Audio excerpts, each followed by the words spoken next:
The Unraveling, a tale of betrayal and choices. Marriage is one of life's most profound commitments, a journey shared between two individuals with the hope of building trust, companionship, and love.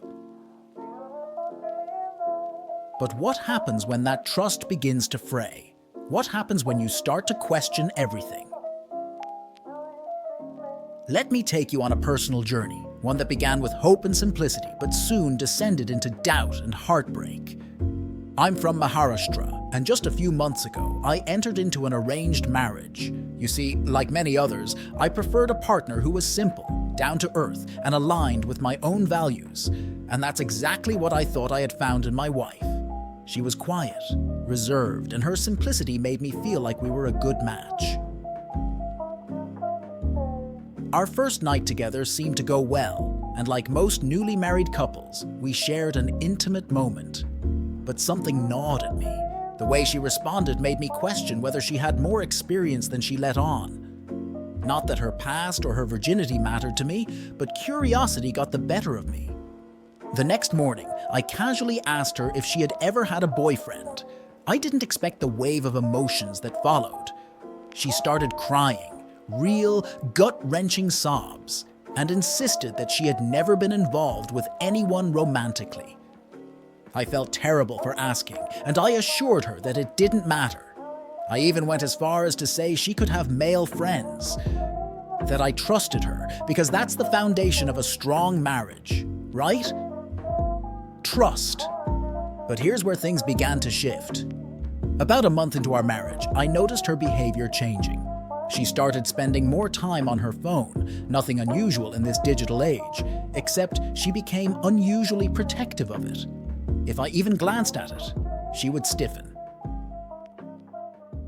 Once, I caught a glimpse of a message that raised my suspicions, but before I could process it, the message was deleted. That became her pattern, deleting old messages using the auto-delete feature on WhatsApp. A part of me thought I was overreacting. Maybe I was just being paranoid, I told myself. I needed more concrete evidence, something to truly justify my unease. Then, a few days ago, I stumbled upon something that shook me. I found a message on her Instagram from another man. She was venting to him, complaining about her life in my home, saying she felt like a maid. I was stunned. Was this the same person I had married, the one who said she valued simplicity and shared my ideals? To make matters worse, the man insulted me lightly in Hindi, and she didn't even defend me. That stung. I had always supported her, given her space, trusted her, and here she was, letting someone mock me behind my back. I wanted to take a screenshot of the message but couldn't because she was right there with me. The next day, all those messages were gone, deleted. But before that, I caught a glimpse of a few reels he had sent her. One was a comedy about a girl secretly talking to her boyfriend even after marriage. The other, a romantic clip featuring an intimate hug. My heart sank. Was she living in a double world? It was then I decided to do something I never thought I would. I decided to spy on her phone. I managed to log into her Instagram account using the forgot password option on my phone. From there, I could keep an eye on her chats. It didn't take long before the truth surfaced. I saw her messaging this man, asking for a video call. After the call, she told him she missed him, that she loved him, and he reciprocated. I snapped screenshots of everything. My hands were shaking, not from anger, but from the betrayal, the realization that everything I had built my trust on was crumbling before me. Eventually, she found out I was spying on her and quickly changed her passwords. She knew. She probably suspected I knew everything by then. But what could I do? I couldn't confront her. Not yet.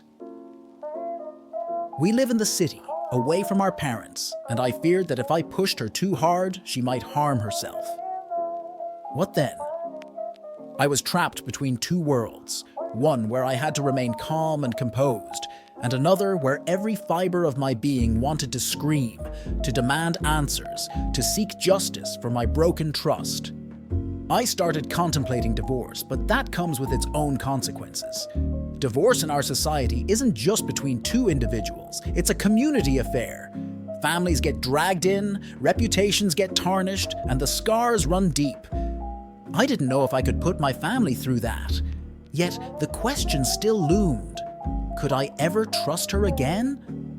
Even if she apologized, even if she promised to change, could I believe her? She was so clever, so convincing with her lies, that I doubted I would ever know the full truth. I was also angry. Angry that she had taken advantage of my trust.